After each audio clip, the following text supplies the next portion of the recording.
April 16, 2025, a day that could have changed Burkina Faso forever. A group of Burkinabe traitors, operating in the shadows, plotted to eliminate President Ibrahim Traore and plunge the country into chaos. But thanks to the sharp eyes of the Burkinabe intelligence agency, the plan was intercepted. Crisis was averted, but not ended, because according to intelligence sources, the threat is far from over. The destabilizers haven't given up. In fact, they're pushing harder, plotting to strike before June. And then came a chilling discovery. Burkina Faso's security forces seized over 900 trucks and 164 tricycles on their way to Ivory Coast. The destination wasn't random. According to authorities, these vehicles were intended to equip terrorist groups and to arm Burkinabe traitors hiding across the border. But the big question is this: what exactly is the plan? Why go to such lengths? And what do these traitors, fueled by foreign shelter and silent support, hope to gain?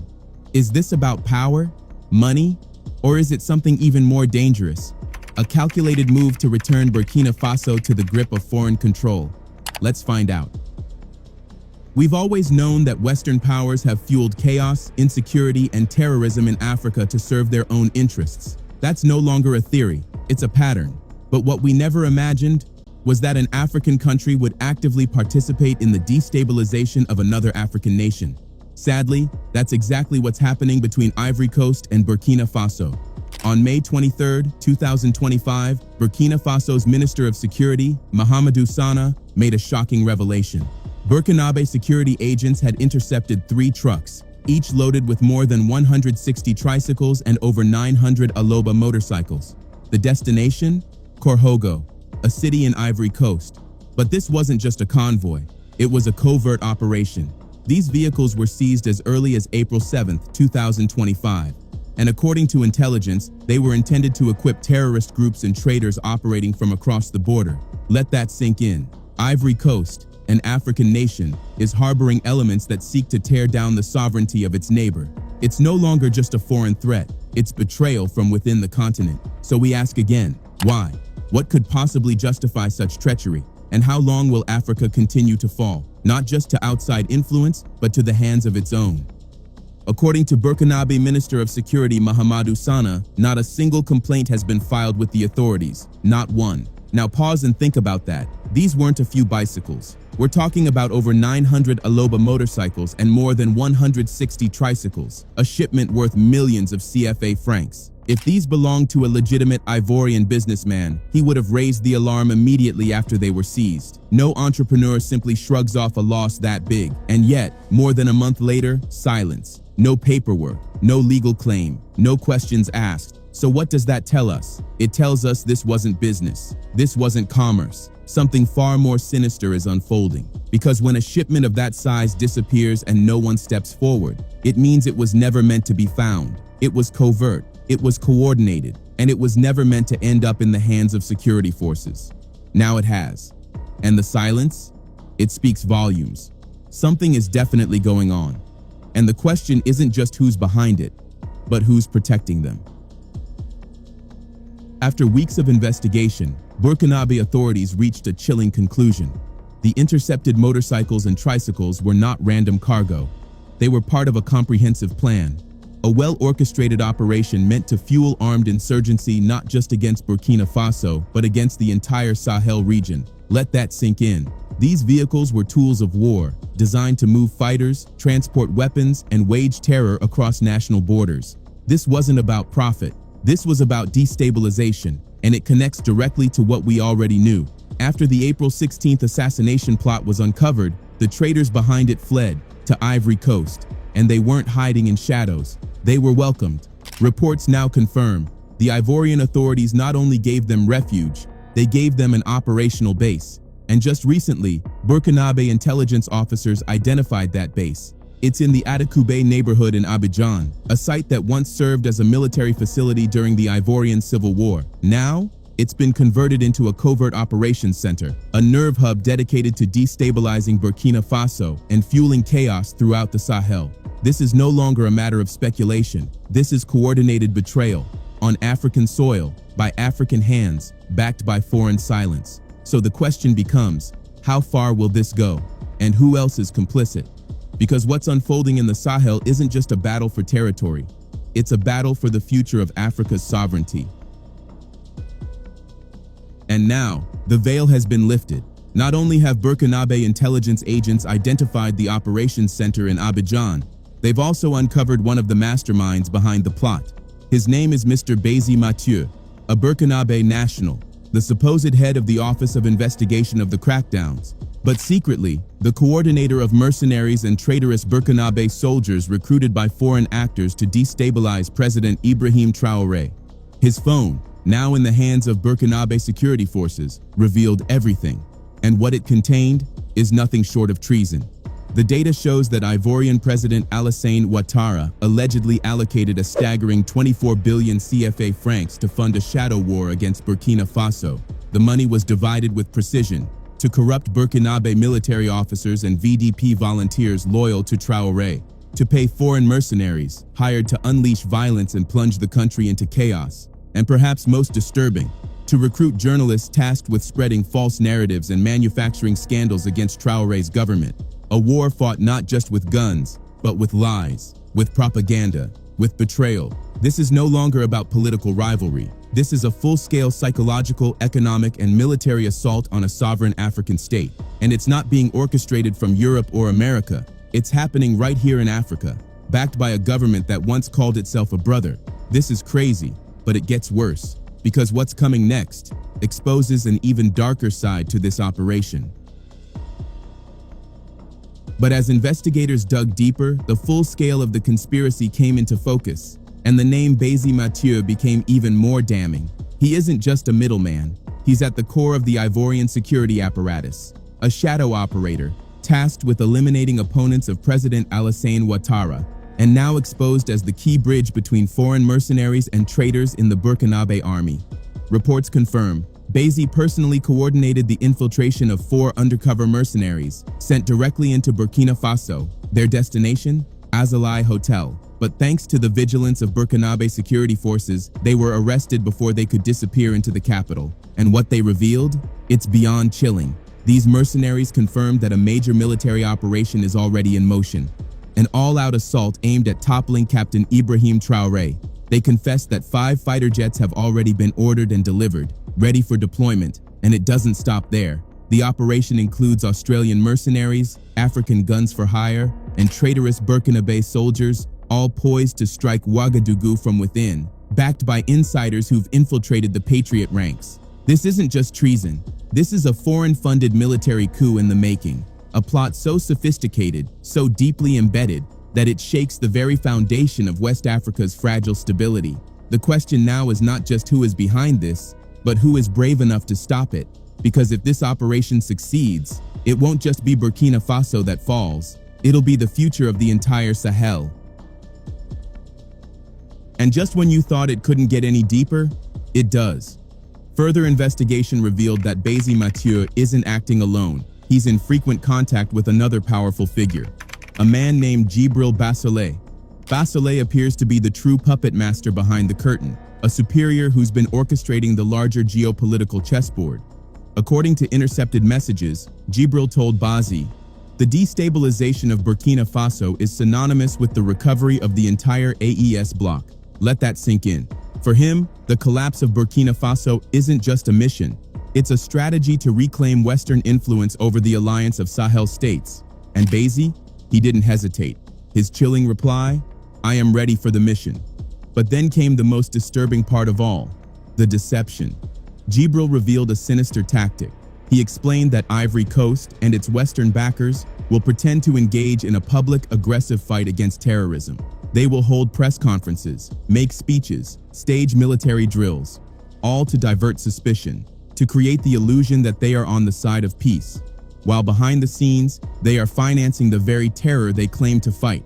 This isn't just manipulation, it's theater, a global lie, staged at Africa's expense. So the next time you see a headline about anti-terror cooperation, ask yourself, is it a fight against terror or a disguise for domination? Because what's happening now is not just political warfare, it's psychological, it's spiritual, and it's existential. Burkina Faso is under siege, and if it falls, the dream of African sovereignty may fall with it. How can fellow Africans sit at the same table and plot the destruction of their own people? We often point fingers at the West, at France, at the United States, at the foreign powers that have long meddled in African affairs. And yes, they have blood on their hands. But the deeper, more painful truth, the real problem of Africa is Africans. Because the West could never destabilize this continent without willing tools, without Africans who choose to sell their honor, their land, their future. As we revealed earlier, these traitors are not slowing down. They are actively plotting to eliminate President Ibrahim Traore before June. Burkinabe intelligence has exposed it all. Mercenaries have been recruited, 5 fighter jets have been purchased, and those trucks and tricycles seized by security forces, they weren't just random cargo, they were meant for terrorists. Yes, these people are willing to work hand in hand with terror groups just to bring down a man who dares to say no to foreign control. And to cover their tracks, they tried to keep their fingerprints off the plan. The trucks were purchased in Burkina Faso, then moved north to Ivory Coast, to a location that has now been revealed as a terrorist training ground. All of it, coordinated with chilling precision, a calculated move to wage war on their own people, all for power, all for a price. So we ask again, when will Africa wake up? When will we stop being our own undoing? Because until that day comes, no amount of resistance, no foreign policy, no alliance will save us, if we continue to be the ones holding the match and lighting the fire. The final phase of their plan, it's as calculated as it is sinister. They will plant Burkinabe traitors within the people, within the military. Their job? To sow division, to stir resentment and mistrust, to fracture the unity that President Traore has worked so hard to build. And when the streets begin to burn, when riots break out and the military is stretched thin, that's when they strike. Terrorists from the north, mercenaries from within, all at once. A coordinated assault designed to overwhelm, destabilize, and assassinate. And if they succeed, they'll eliminate President Traore, seize power. Then, like clockwork, they'll return to civilian rule, hold elections, wave flags, and be praised by the international community as champions of democracy. But behind that curtain, a country in ruins. Traore's legacy erased, his reforms reversed. Burkina Faso plunged back into darkness. And we have to ask, are some Africans truly averse to good things? Can they not see what Traore is building? Can they not feel the hope he's ignited? This is baffling, heartbreaking, infuriating, because President Traore is not a perfect man, but he is a man fighting for something real. And now, his fight is ours. Because if they take him down, they don't just win a battle. They send a message to every African leader bold enough to dream. But truly, what do these traitors stand to gain? What's in it for the authorities in Ivory Coast? Is it just money, power, or is it something darker?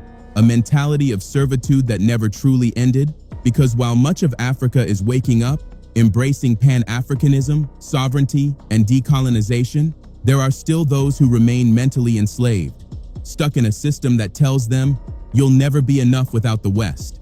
And so they sell their people, they sell their countries, they sell their future, for petty favors, for access, for crumbs. And sadly, it's not new, because if you look back, deep into our history, it's the same disease that fueled the transatlantic slave trade. It wasn't just foreign ships that broke Africa, it was Africans who pointed the way, who sold their neighbors, their friends, for mirrors, guns, gin. And now, centuries later, some are still selling, not for chains this time, but for titles, money, and Western approval. So we ask again, when will Africa learn? When will we stop betraying ourselves? Because the real fight is not just against foreign interests, it's against the traitors in our midst who still think like colonized minds. And until we win that fight, we are not truly free.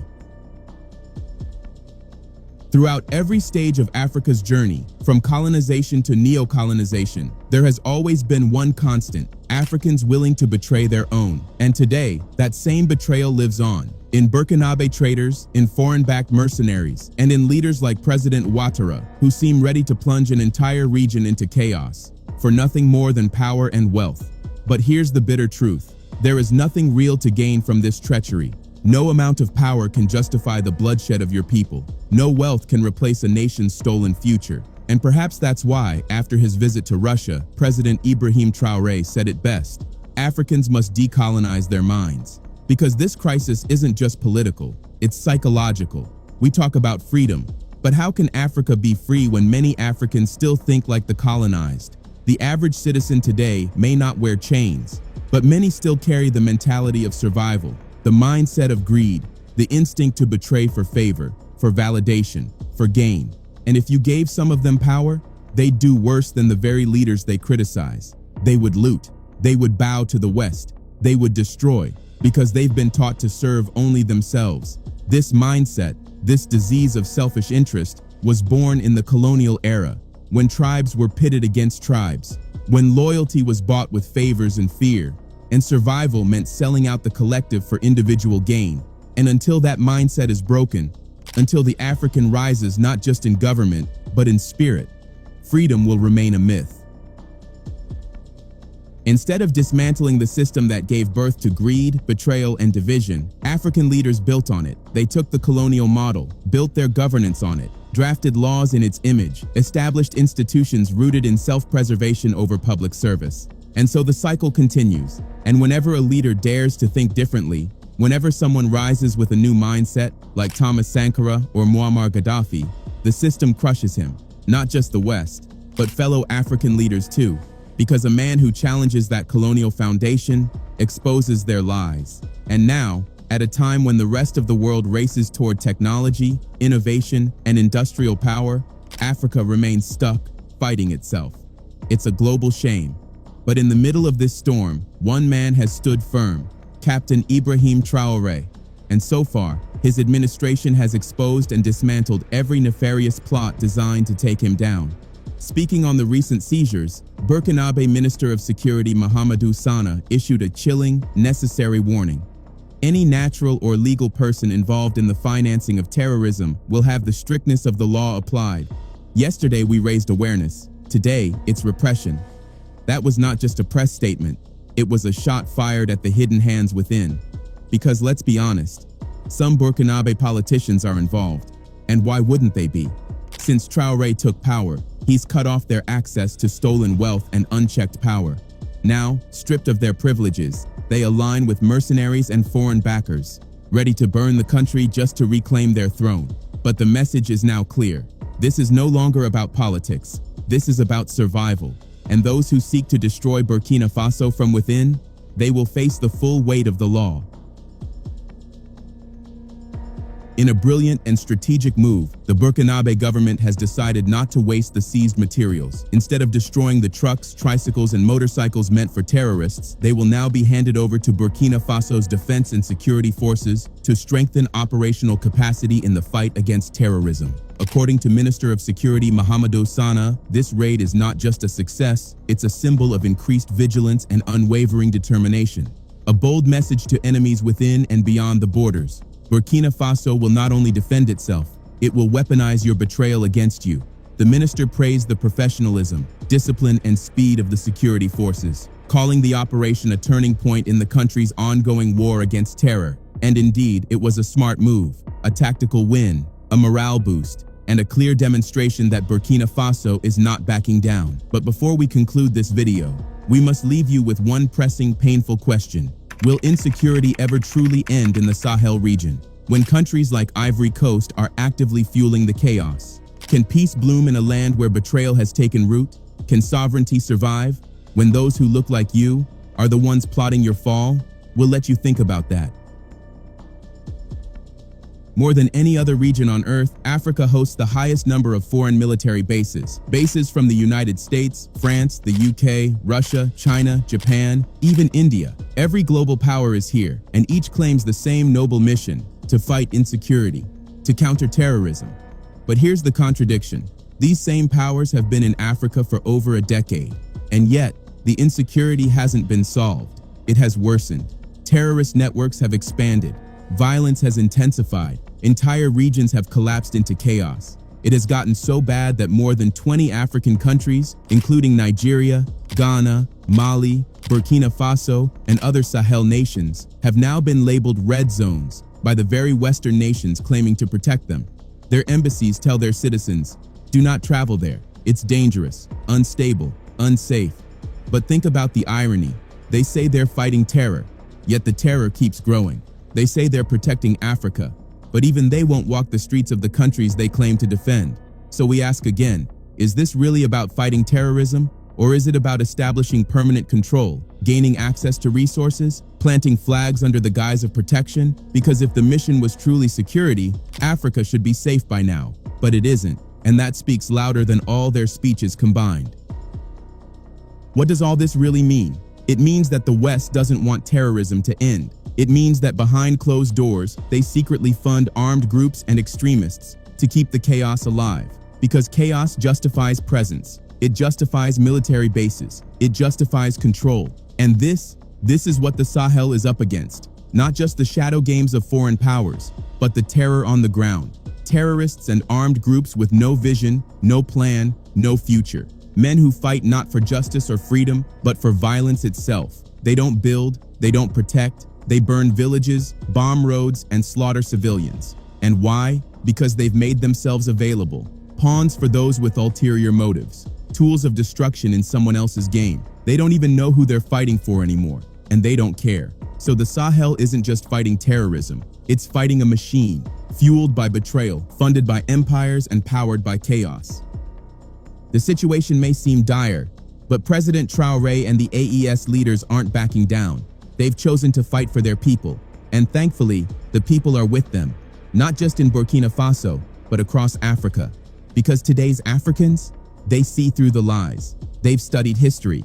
They know how the West eliminated revolutionaries. And unlike what the West believes, Africans are not blind. In fact, they're more awake than ever.